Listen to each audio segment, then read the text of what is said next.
बिस्मिल्लाहिर्रहमानिर्रहीम। अस्सलाम वालेकुम नाज़रीन। अफ्तार में सबसे ज़्यादा खाई जाने वाली फ्रूट चाट को देखकर ही रोज़ेदार ख़ुद को बेहतर और तवाना महसूस करने लगता है। फ्रूट चाट में कई फल शामिल किए जाते हैं जिनमें सेब, केला, आम, खरबूजा और दीगर शामिल हैं। ग़िज़ाई माहिरीन के मुताबिक अगर माह सियाम में पूरा महीना फ्रूट चाट खाई जाए तो ईद तक चेहरे पर रौनक, जिल्द सेहतमंद और नाखूनों और बालों की सेहत भी बेहतर होती है। वीडियो में मज़ीद आगे बढ़ने से पहले वीडियो को लाइक और चैनल को सब्सक्राइब कर दें। नाज़रीन, ग़िज़ाई माहिरीन ने कुछ फलों को एक साथ खाने से मना किया है जो कि मंदरजा झैल हैं। तिबी माहिरीन की जानिब से वैसे तो फ्रूट चाट के बेहतरीन ग़िज़ा करार दिया जाता है, लेकिन इसमें चंद फल शामिल करने से बीमारी का ख़तरा लाक हो सकता है।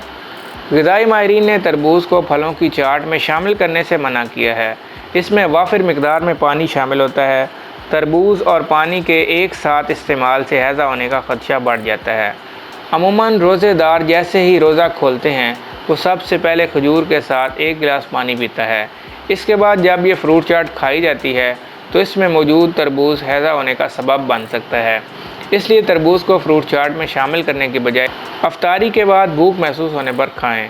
ग़िज़ाई माहिरीन मज़ीद बताते हैं कि अगर दस्तरखान पर लस्सी या दूध से बनी कोई और ग़िज़ा भी मौजूद है तो इस दिन केले का इस्तेमाल फ्रूट चाट में ना करें।